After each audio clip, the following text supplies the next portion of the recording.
계속해서 이제는 예배수도 강해를 살펴보면서 이제 성령 충만의 삶을 우리가 살펴보고 있습니다. 이 성령 충만한 삶은 일상의 삶과 떨어지는 것이 아니라고 말씀드렸어요. 성경에서는 분명히 말하고 있습니다. 어떤 종교의 형태의 예배를 갖추는 것이 어떤 성령 충만함이 아니라 물론 예배가 중요하죠. 예배 가운데 은혜 주시고 하나님을 높이면서 그 은혜 가운데 우리가 성령 충만할 수 있기 때문에 우리가 시와 그 찬송으로 하나님 앞에 올려드리지만요. 궁극적으로 오늘 말씀 보게 되면 그리스도를 경외함으로 피차 복종하라 이렇게 말씀하고 있어요. 그러니까 성령 충만을 받으라 하면서 피차 복종하는 삶, 일상의 삶 속에서 피차 복종하는 삶을 살아야 된다. 그러면 누구하고 피차 복종하는 삶을 살 것인가?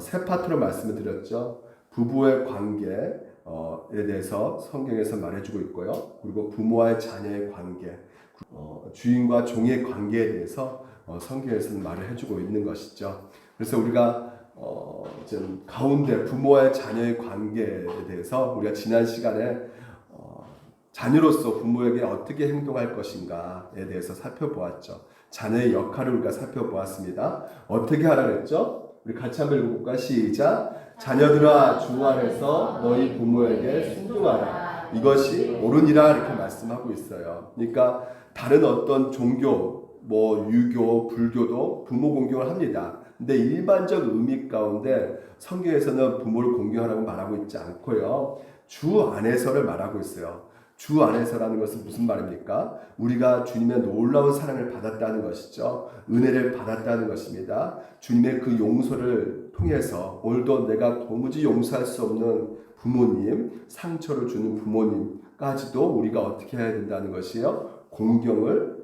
해야 된다는 것을 오늘 이 성경에서 명하고 있다는 것입니다.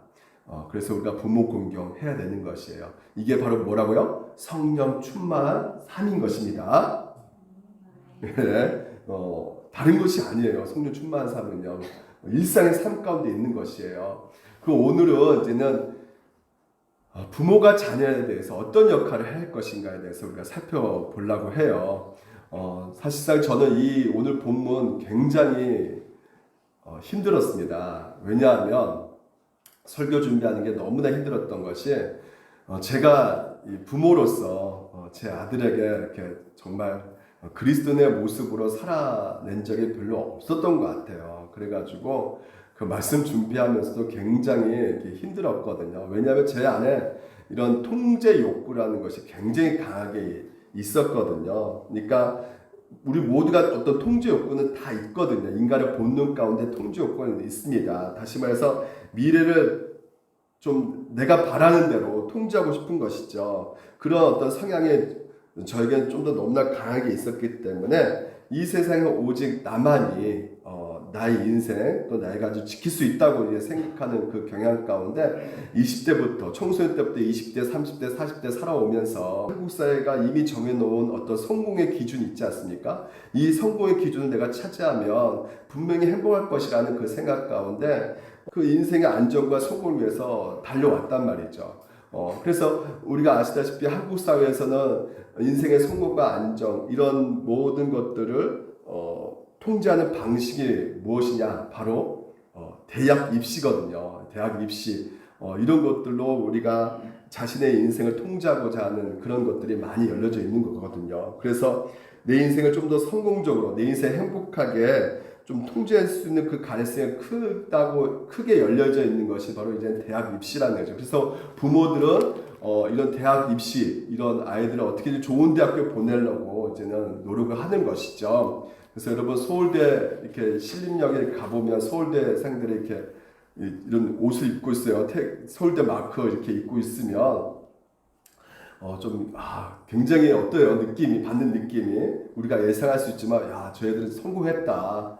정말 왜냐하면 앞으로 안정된 직장을 얻을 수 있으니까 괜찮은 직장 취업할 수 있으니까 좋겠다 이런 느낌 받지 않습니까? 그러나 여러분 사실상 여러분 우리 인생 가운데 우리 인생을 통제한다는 것은 거의 불가능하다는 것을 우리가 살아가면서 점점점 느껴진다는 것이에요. 작년 2월 달이었습니다. 2월 12일 새벽 1시경에 강원도 평창에서 모 스키장 인근 지역에서요. 회전 교초에서 가드레일 들이받아가지고요. 차가 존소되는 끔찍한 사건이 있었거든요. 그 차 안에 누가 타고 있었냐면 20대 청년 남녀 5명이 타고 있었어요. 안타깝고도 정말 황망해도 그 차 안에서 정말 이렇게 불탄 채로 이렇게 숨진 채로 이제 발견이 됐는데요. 이들 5명이요. 고려대학교 스키 동아리 학생들이었습니다. 여러분 고려대 하면 어떤 느낌이 듭니까? 스키라는 이 단어 또 어떤 느낌이 듭니까? 왠지 모르게 한국 사회에서 좀 성공적이고 좀 행복한 느낌을 주는 단어란 말이죠. 스키장. 뭔가 좀 기대감이 있고 거기서 좀 행복감을 누릴 수 있다는 느낌을 주는 단어잖아요. 그래서 명부대생이라는 어떤 성공적인 사실과 또한 스키를 계속 이렇게 취미로 즐길 수 있는 어떤 윤택한 그 환경이 보시다시피 그 사람의 어떤 인생을 결정적으로 지키지 못하는 것을 우리가 보여준다는 것이죠. 그러니까 이처럼 우리 인생의 통제 불능, 그러니까 전혀 통제할 수 없는 상황이 우리 인생 가운데 적지 않게 많이 발생하게 된다는 것이에요. 다시 말해서 우리 인생의 결정적인 것은 어떻게 보면 우리 손에 떠나 있다는 것이죠. 통제 불능, 우리 상황 가운데 늘상 있는 것이란 말이죠. 그러니까 우리 인생 가운데 우리가 통제할 수 있는 것이 어느 것이 있다. 그렇기 때문에 내가 좀 성실하게 공부하면서 수능 성적 좋고 또 어느 정도 내가 좀 한국 사회 흐름을 타가지고 내가 좀 주식 같은 거 여러 가지 잘 투자해가지고 어떤 성공적인 거 행복한 삶을 살아낼 수 있다. 어느 정도 그런 가능성 클 수가 있죠. 하지만 여러분 내 인생은 본래 그렇게 내 인생 가운데 통제될 수 있는 것이 절대 아니라는 것이에요. 내 인생 앞날에 대해서 여러분 우리가 우리 힘으로 통제할 수 있지는 않습니다. 우리를 통제할 수 있는 유일한 분은 하나님 한 분밖에 없어요. 내 과거, 현재, 미래 그 모든 앞날까지도 오직 하나님께서 다 알고 계신단 말이에요. 전지전능하신 분이시기 때문에. 그래서 내 인생 과거, 현재 누구 손아귀에 있느냐? 하나님의 손아귀에 있다는 것이죠. 그렇기 때문에 내 인생의 복과 재난 이 모든 것들이 하나님 안에서 결정되어지는 것이란 말이에요. 그러므로 우리 인생에서 제일 중요한 것은요. 내가 내 인생 얼마나 성공적으로 살아가는가 이게 아니란 말이죠. 주어진 나이대에 성공적으로 사는 거 어느 정도 필요해요. 좀 누가 보더라도 좀 이렇게 좋게 보일 수도 있어요. 하지만 인생은 나의 성공으로 통제되어지고 행복해지는 것이 아니라는 것이에요. 오늘 우리가 그것을 제일 잘 느낄 수 있는 것이 자녀의 문제입니다. 자녀 내 뜻대로 됩니까? 안 됩니까? 안 됩니다. 그것을 시간이 가면 갈수록 더 그것이 체험되어지는 것이에요. 그래서 우리는 어떻게 되는 겁니까? 모든 것을 손아귀에 붙잡고 있는 하나님을 보셔야죠. 하나님의 말씀 그 바운더리에 들어가셔야 된다는 것이에요. 내 자녀, 나 인생 그 모든 것들이 하나님의 말씀 앞에 서야 되는 것입니다. 그래서 오늘 성경에서는 오늘 우리 부모들에게 뭐라고 말씀하고 있느냐? 같이 한번 읽어볼까? 시작. 또 아비들아 너희 자녀를 노엽게 하지 말고 오직 주의 교훈과 훈계로 양육하라는 것이에요. 그래서 오늘 여러분 세 가지를 우리가 살펴보려고 해요. 자녀께 노엽게 하지 말라는 말이 그럼 무슨 말이냐? 그리고 주의 교훈과 훈계로 양육해야 한다는 것이 결코 어떤 것이 주의 교훈과 훈계로 양육하는 것인가에 대해서 살펴보고요. 그리고 궁극적으로 우리의 인생의 그 아버지는 바로 하나님이시라는 것을 여러분과 같이 말씀을 나눠보도록 하겠습니다. 그래서 먼저 이 땅에서 우리 자녀들 노엽게 하는 것 하지 말라고 이렇게 말하고 있어요. 노엽게 하지 말라. 이 의미가 무엇일까요, 여러분? 우리가 보통 노엽게 하지 말라. 그러니까 자녀들이 부당하게 요구하는 거 있지 않습니까? 나 이거 사줘 하면서 이거 안 사주면 나 진짜 화낼 거야 하면서 먼저 화를 내죠. 막 땡깡 부리고 막 승질 부리고 막 근데 그거 요구를 거절할 때, 그러면 아이들 더 분노하게 되는 그 상황 가지 말라는 그 말이겠습니까? 저도 어렸을 때 엄마한테 내 거 원한 거 안 줄 때 굉장히 저도 막 화를 내고 분노한 적이 있었거든요. 그래서 옛날에 이런 말 있잖아요. 미운 7살. 미운 7살.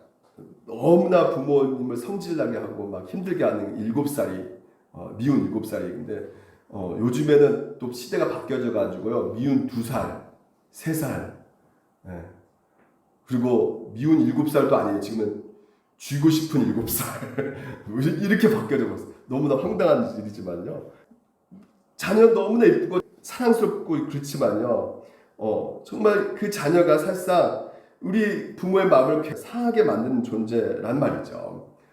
그래서 노엽게 하지 말라. 이 의미를 우리가 살펴보았을 때 자녀의 비율을 맞춰주고 자녀가 짜증내고 화나게 이렇게 만들지 말고 어떻게든지 자녀가 요구하는 거 다 들어주라. 이런 말처럼 우리가 들을 수가 있겠지만 그렇지 않다는 것이에요. 오늘 자녀를 노엽게 하지 말라. 이 말 뜻은 무엇이냐면 부모가 자녀를 사랑으로 양육하지 않고요. 정말 자녀에게 상처 주는 방식으로 자녀를 대하고요. 그 자녀를 무관심하게 방치해 놓고 있는 것들 있지 않습니까? 그래서 자녀를 상처 주고 있는 이런 것에 있어서 자녀가 분노케 하게 하지 말라는 것이죠. 이것을 그리스도를 믿고 있는 모든 부모들에게 우리에게 명하고 있다는 것이에요. 그러면 이와 관련해서 우리 부모가 어떻게 그러면 어떤 식으로 자녀를 노엽게 하고 있는가에서 한 3가지를 우리가 볼 수가 있어요. 너무나 우리가 과도한 징계를 한다는 것입니다. 그러니까 징계할 수가 있죠. 하지만 감정, 그러니까 자녀가 잘못하는 것보다도 내 감정이 너무나 더 큰 거예요. 그래서 잘못한 것보다 더 훨씬 무겁게 꾸짖고 내 감정을 주체하지 못해가지고 화를 그냥 팍 내면서 심지어는 막 분노하면서 과도하게 매를 들고 이런 모습들이 오히려 우리 자녀들에게 큰 상처를 남길 수 있게 된다는 것이죠. 제가 말씀 준비하면서 그 중학교 1학년 때 내 짝이 생각나는데 제 짝이 공부를 굉장히 잘했어요. 공부를 굉장히 잘했는데 뭐 반에서 한 5등 안에 든 친구였거든요. 그런데 어느 날 갑자기 와서 딱 옆에 앉아있는데 눈이 시퍼렇게 멍이 들었어요. 그래서 너 왜 이렇게 멍이 들었냐 했더니 아빠가 10등으로 좀 벗어났나 봐요. 11등 이렇게 됐나 봐요. 5등에서 11등으로 좀 벗어났는데 아빠가 세상에 자기를 묻고 주먹으로 얼굴 원터치를 때렸다는 거예요. 너무나 좀 극단적인 얘기지만요. 그런 식으로 우리가 자녀를 노엽게 할 수가 있어요. 평생 지울 수 없는 상처가 있을 수밖에 없게 만든다는 것이죠. 그리고 여러분 우리가 또한 과도한 징계도 있지만요. 또한 무관심, 방치한다는 것입니다. 그러니까 부모의 역할을 거의 하지 아니하는 것이죠. 자녀를 위해서 어떤 희생과 헌신을 하지 아니한 것이에요. 그냥 방치하고 무방 상태로 그래 네 멋대로 살아라. 이것으로 인해서 또한 상처받고 분노케 된다는 것이에요. 또 3번째는 자녀 우상이에요. 이게 굉장히 중요한 건데 오늘날 한국 사회가 여기에 푹 지금 이제 쩌들어져 있는 것이죠. 이것을 통해서 또한 자녀를 분노케 한다는 것이죠. 왜 그럴까? 팀 켈러 목사님이 이렇게 말합니다. 잘 보십시오.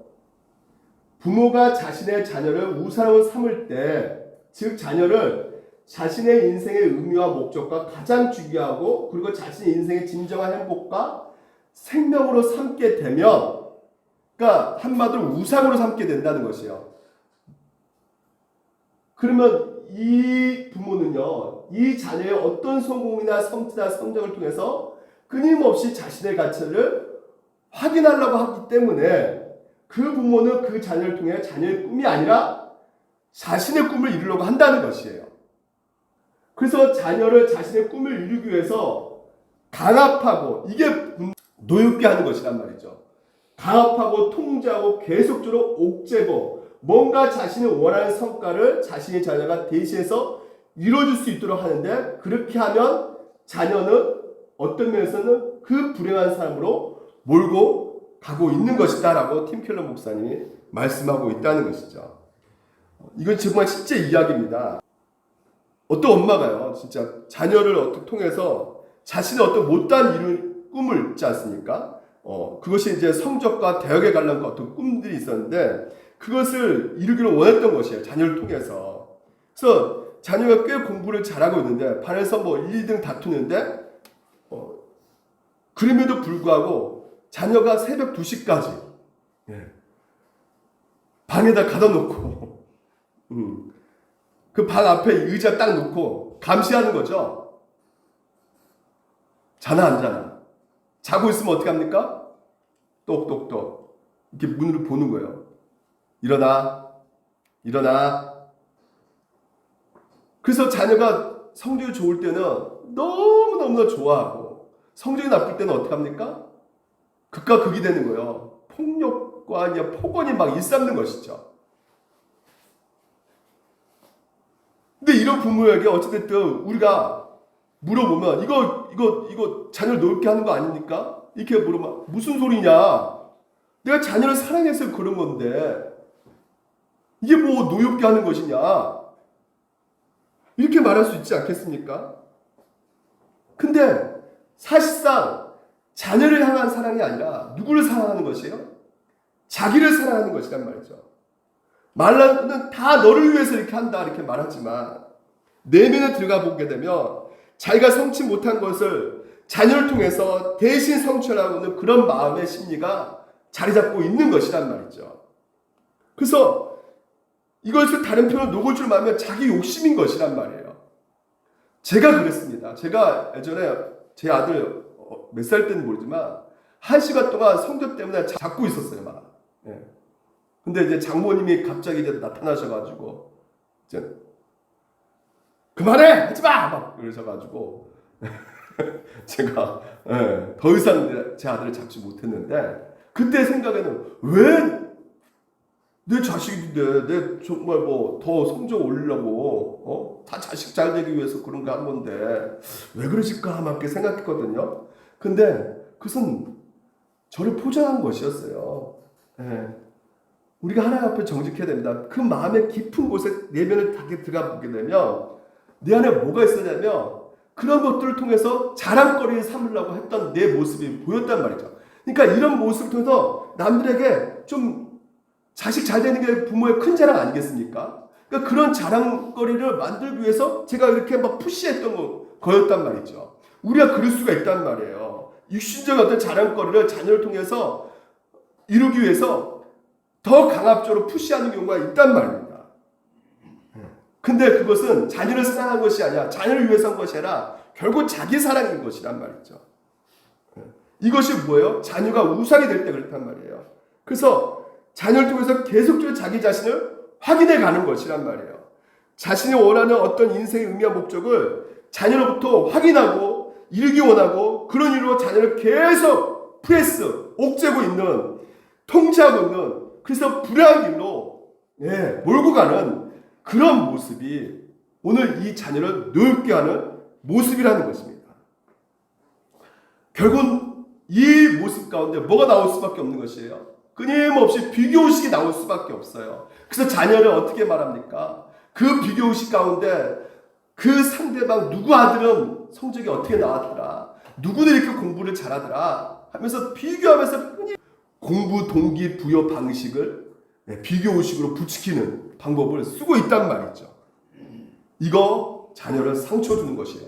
자녀를 완전히 노엽게 만드는 것입니다.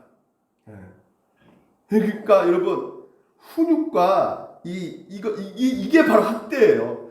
여러분, 우리가 꼭 매를 들어서 학대하는 것이 아닙니다. 우리가 말로서도 얼마든지 자녀를 학대할 수가 있는 것이에요. 그리고 가장 노엽게 하는 것이 무엇일까요, 여러분?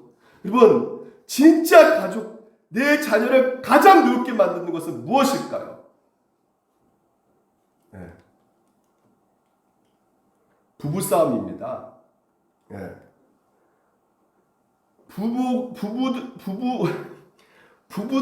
부모들이 폭발적으로 싸우고 있는 그 분노 가운데 그 분노가 누구한테 전이 될까요? 자녀들한테 당연히 저절로 전이 될 수밖에 없는 것이에요. 그래서 부부싸움은 아이에게 가장 보십시오. 금이 가고 있죠. 자녀의 마음에 금이 갑니다. 예, 그래서 부부싸움을 자주 경험한 자녀들은요. 결혼을 좋아할까요? 기피할까요? 기피합니다. 그리고 애기 낳을 생각이 있을까요? 없을까요? 없어요. 왜? 부모 관계에 대한 좋은 기억이 하나도 없기 때문에. 예? 실제로 어떤 TV 프로그램 봤더니 그 아내가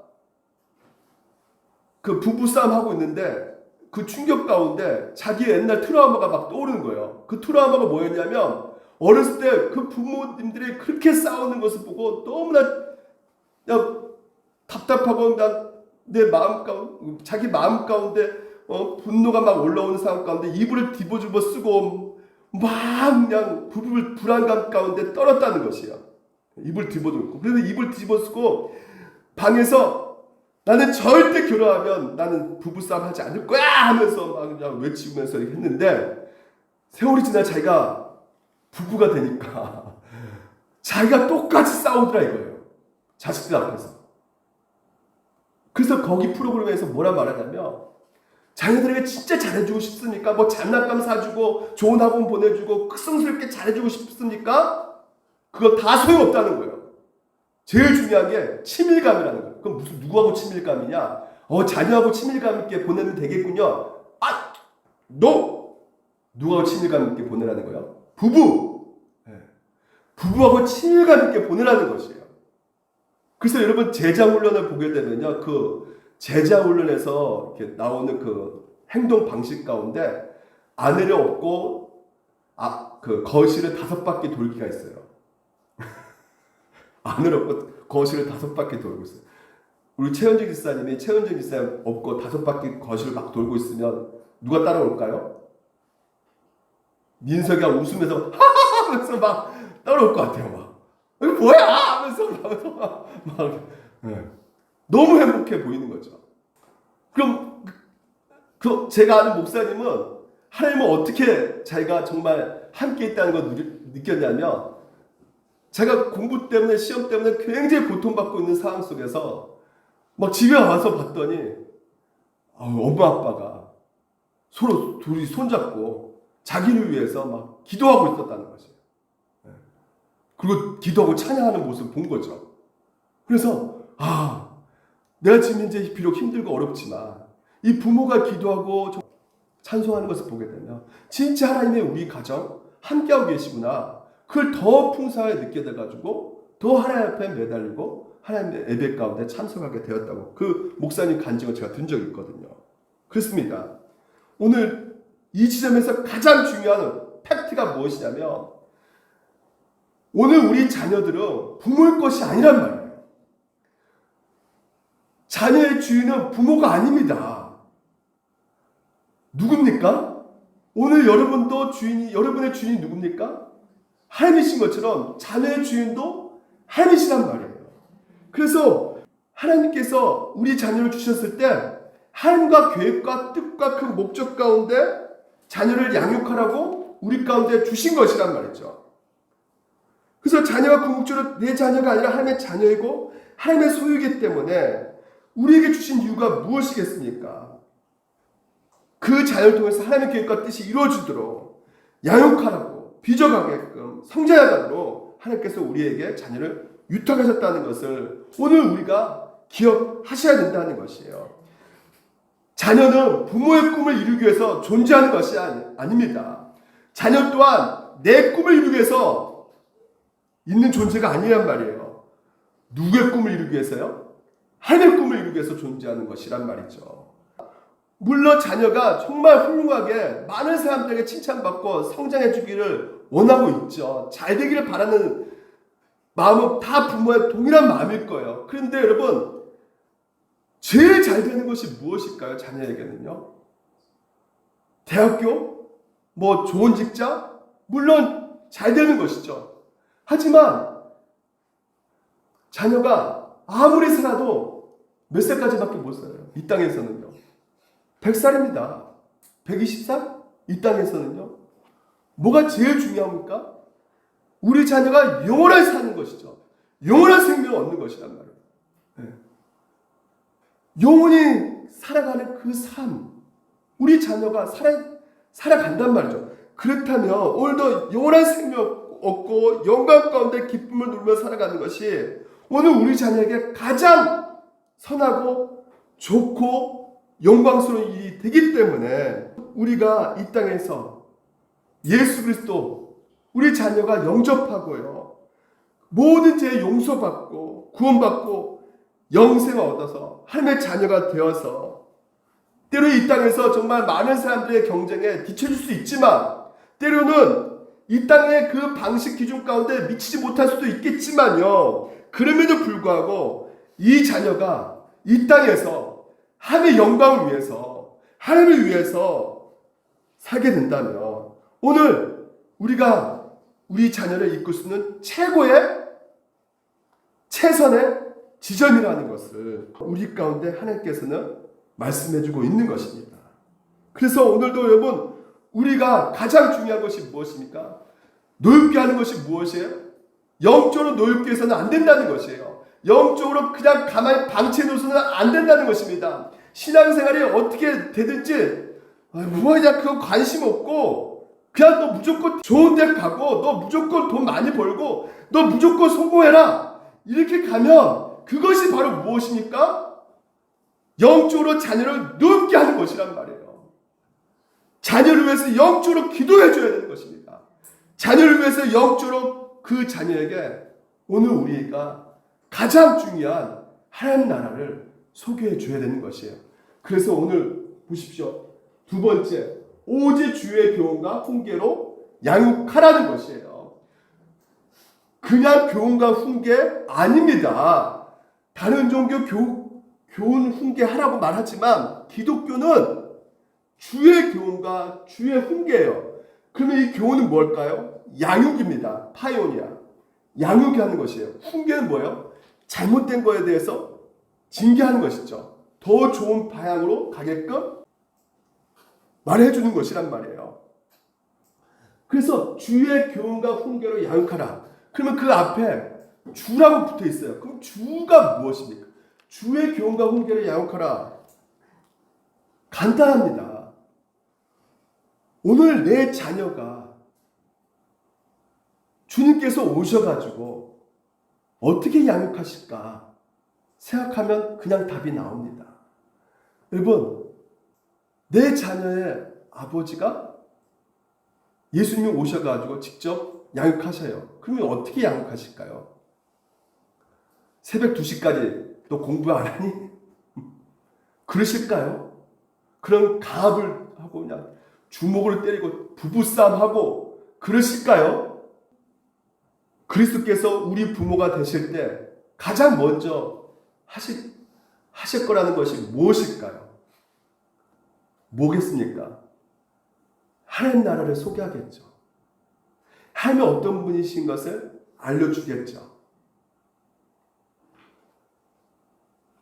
이 모든 것이 그분의 주권 아래에 있다는 것을 알려줄 것이며 하나님의 진정한 왕이 되시며 그리고 하나님과 뜻과 계획과 목적을 위해서 살아가는 것이 인생 가운데 가장 큰 행복이라는 것을 알려줄 것이란 말이죠.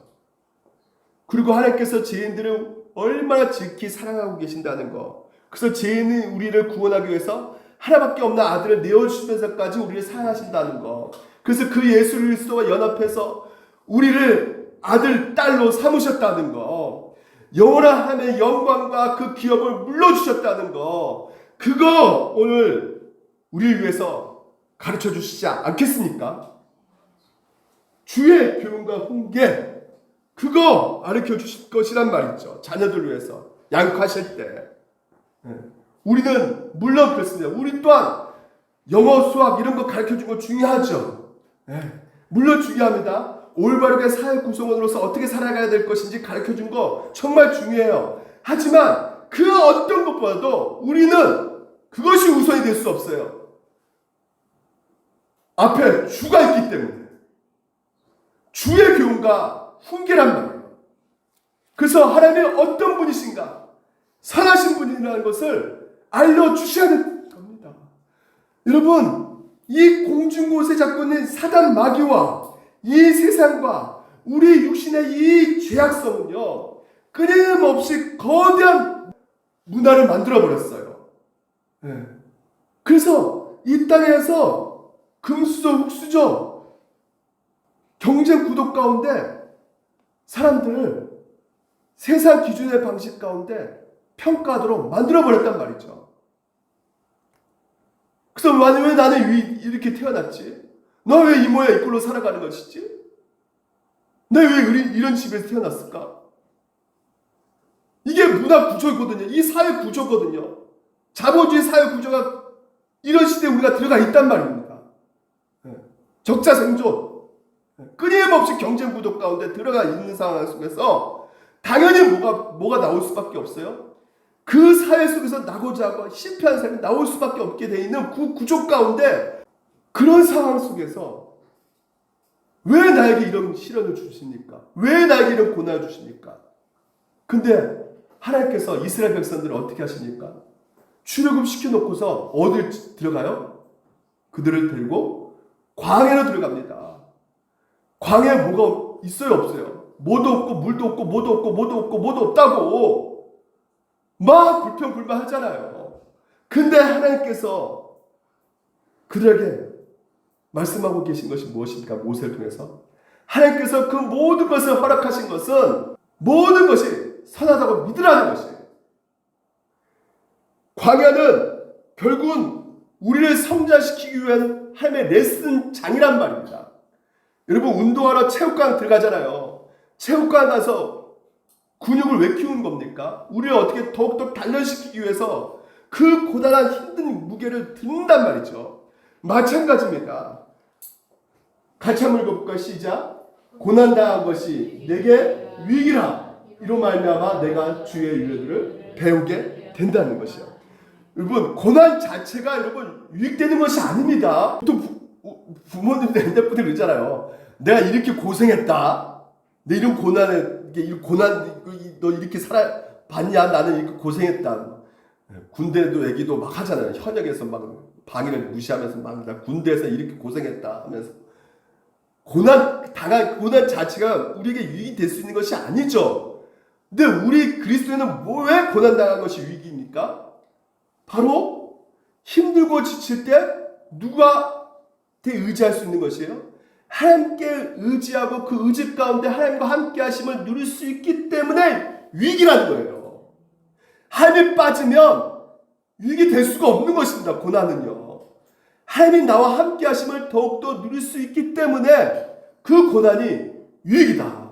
주님께서 우리 가운데 어떤 일을 하셨는지 그분의 뜻과 계획을 영광을 위해서 오늘 우리가 전해야 되는 것이고요. 또한 우리가 어떻게 해야 됩니까?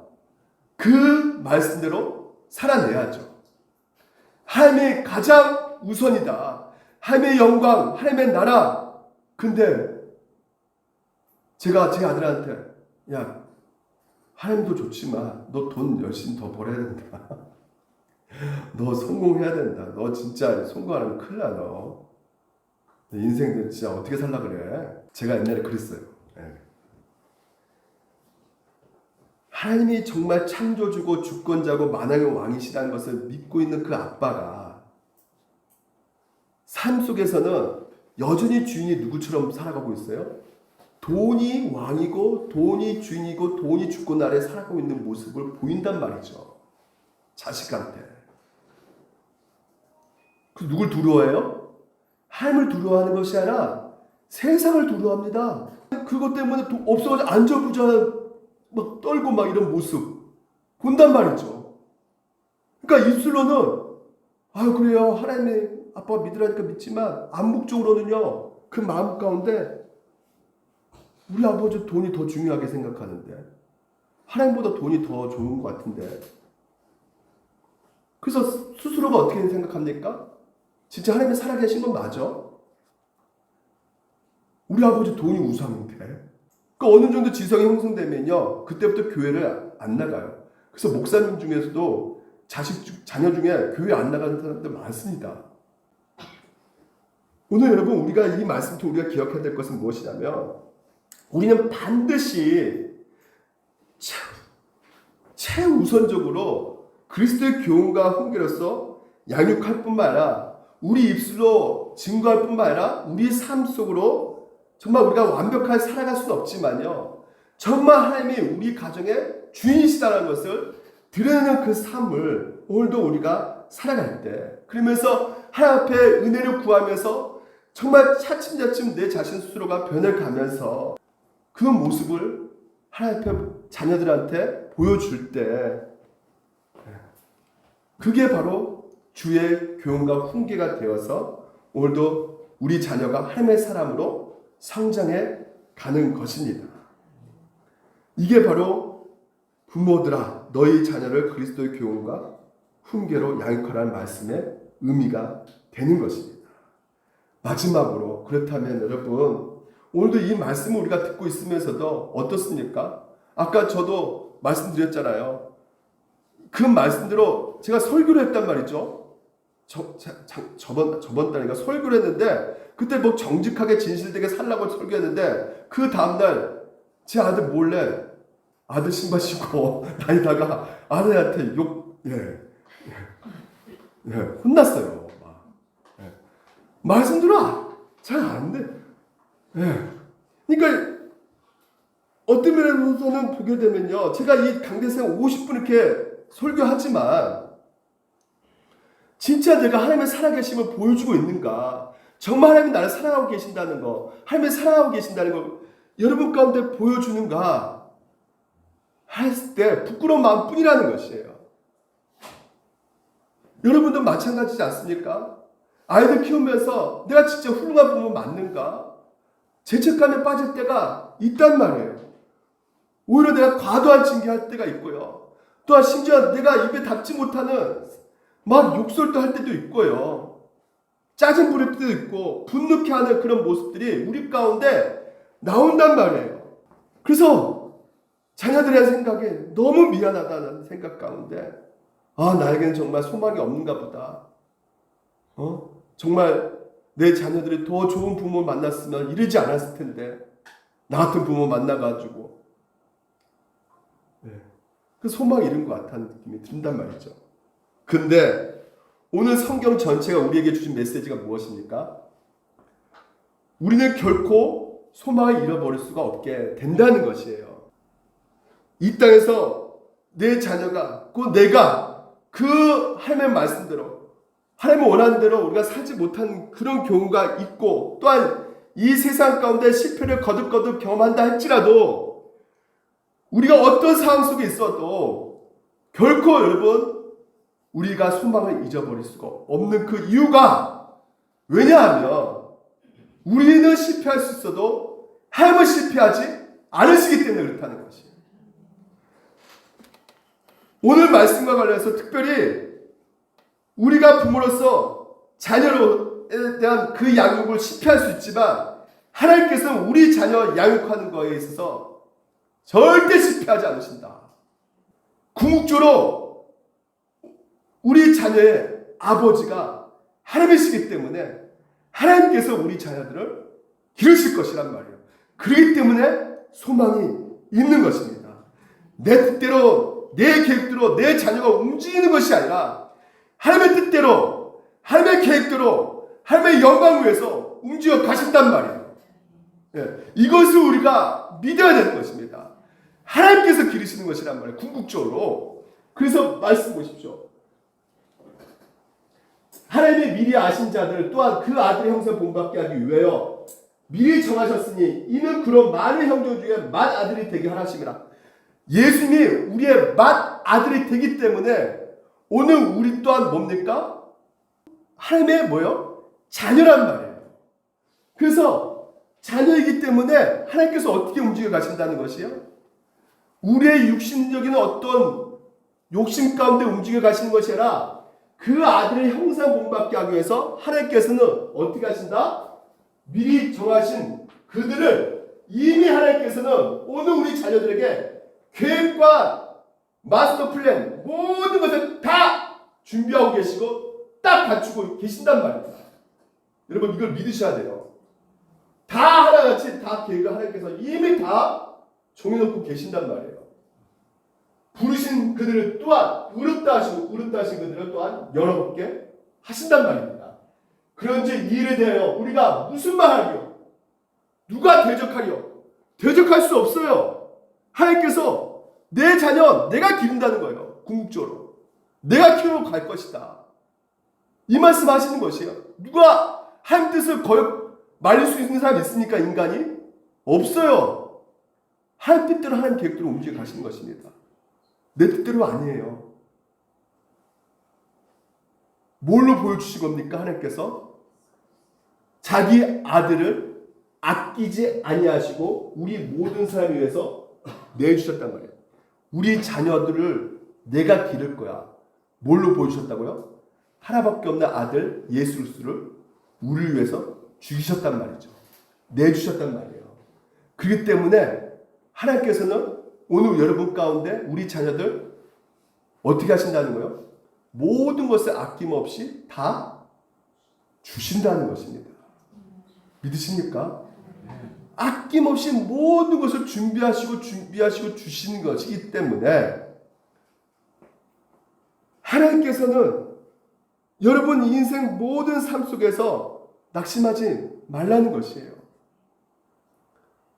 이렇게 사니까 내 자식 찌질하고 이렇게 소망 없네. 이건 우리 생각이고 하나님께서는 어떻게 움직여 가실지 모르기 때문에 하나님 때 반드시 하나님께서 우리 자녀들 뭐예요? 다 내어주신다니까요. 반드시 모든 것을 공급하신다니까요. 책임지신다는 거예요. 한마디로 이끄신다는 것이에요. 궁극적으로 우리의 자녀를 기르신 분은 하나님의 아버지 되시기 때문에 우리가 내 자녀 지금 이 모습 보면 내가 실패했구나 미안하다 이런 마음 갖지 마시고 오늘도 여러분 가운데 정말 이 아이를 키우면서 힘든 경우가 얼마나 많습니까? 내 뜻대로 안 되는 그 아이 보면서 그리고 내가 하는 행동 때문에 아이가 상처받고 이런 모습 보면서 정말 애들 키우는 거 어떤 방식으로 해야 될지 그래서 뭐 오은영 1분 나올 때마다 그러면 저 책 보면 저 프로 보면 아이들에 대해서 많이 알기 때문에 지금 좀 아이들 잘 키울 수 있겠지. 정말 그렇습니까? 그렇게 돼요? 안 돼요. 근데 성경에서는 우리 가운데 보여주신단 말이에요. 아브라함을 한번 보십시오. 아브라함이 믿음의 유인이잖아요. 그 믿음의 유인, 그 아버지가 누굽니까? 아브라함 아버지가? 데라입니다.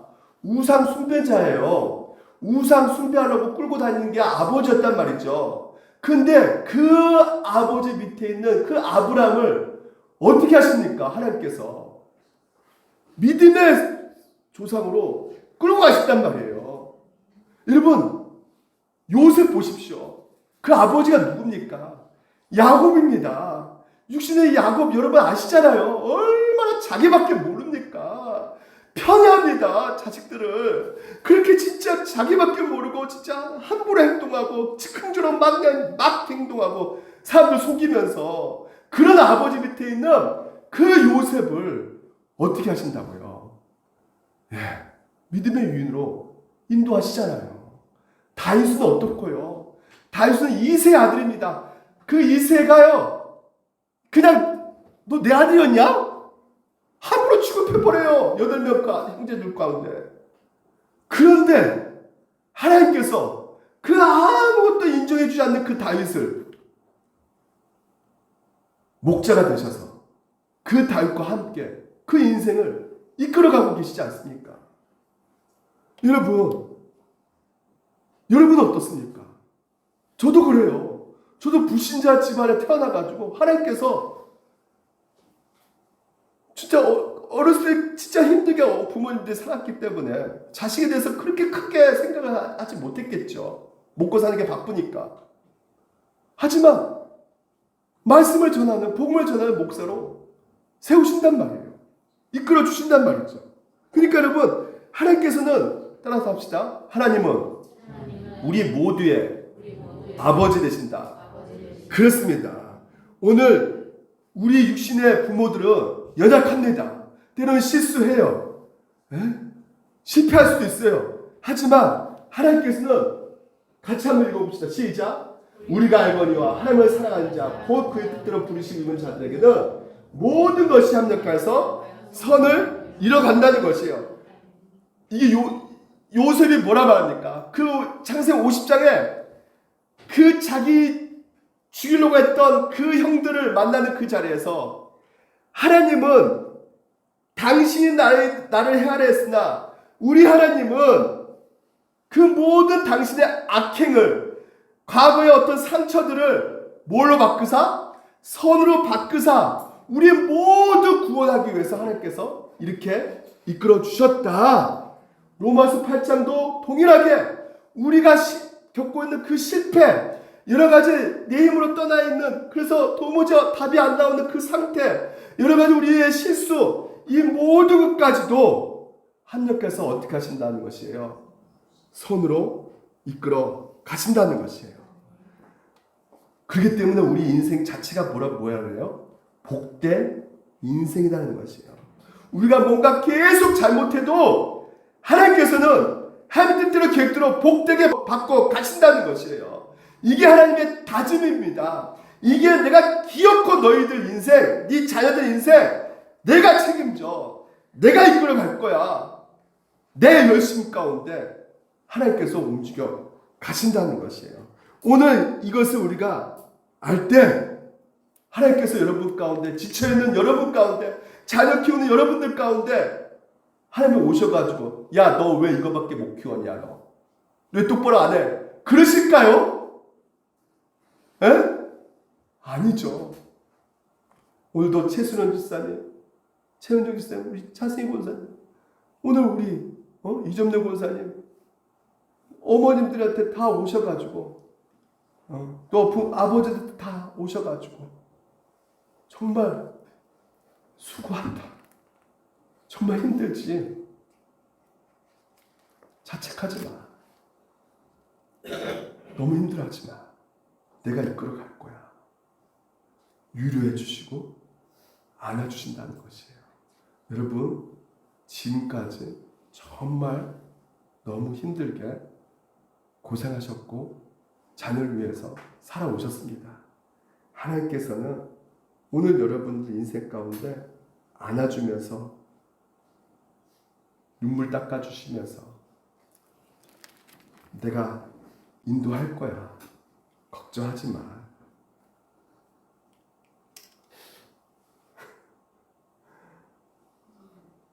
누구 사주세요? 네. 네.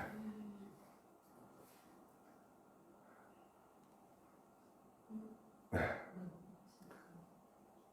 행복해 보이죠? 행복합니다. 하지만 실제로 우리 삶 가운데는 녹록지가 않아요. 이렇게 밝고 단란하고 정말 하나 되고 정말 이쁜 가정 우리가 이룬다고 생각할 수 있겠지만요, 실제로 우리 삶의 현실 가운데 보게 되면 지쳐 있단 말이에요. 힘들어 있단 말이죠. 저희 아들입니다. 군대 가기 전에, 군대 갈 때 같이 한 장 찍은 사진이에요. 군대 가기 때 제가 얼마나 많이 울었는지 몰라요.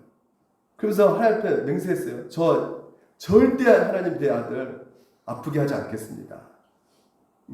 정말 아들 내 행복하게 하겠습니다.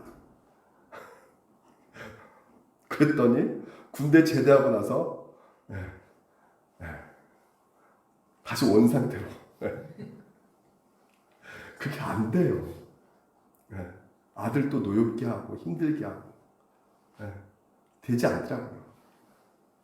그래서 우리가 어떻게 할 수밖에 없는 것이에요.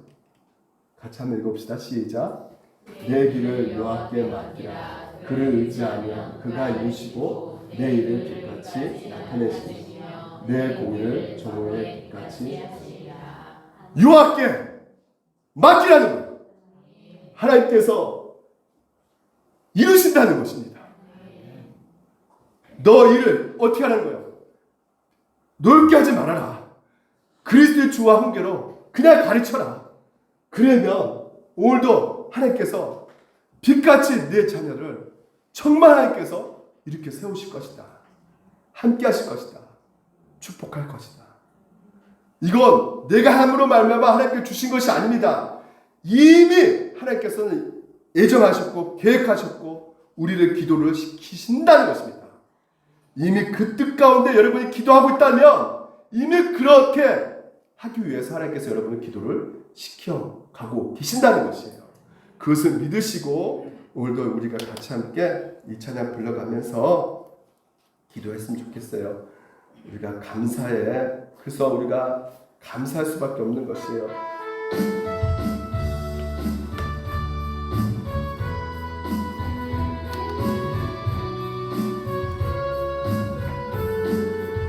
오늘 가사를 생각하면서 여러분 가정 마음속으로 기도하시면서 정말 하나님께서 모든 것을 세우는 선을 이루하신 하나님 믿고 감사하시기 바랍니다. 감사해. 시험이 닥쳐올 때 시험 왜 두려움이 없습니까? 왜 힘들지 않습니까? 주께서 인도하시기 때문에 그렇습니다. 인도하시니 두려움 없네. 왜 모두 우리가 감사할 수밖에 없습니까? 모두 감사해. 절망 속에서 샘을 절망 속에서 새 힘을 새로운 용기 주시니 새로운 용기 주 우리는 반드시 승리합니다. 승리하리라. 나의 모든 생활 속에서 나의 모든 생활 속에서 주님 함께 하시니 주님이 함께 하시 주님의 성령 나를 인도하시니 나를 인도하시리. 우리 가운데 시험이 찾아옵니다. 고난이 찾아와요. 염이 나를 찾아올 주님이 지켜주십니다. 주님 믿으시기 바랍니다. 주님의 성령 나를 인도하시리. 우리 기도합시다.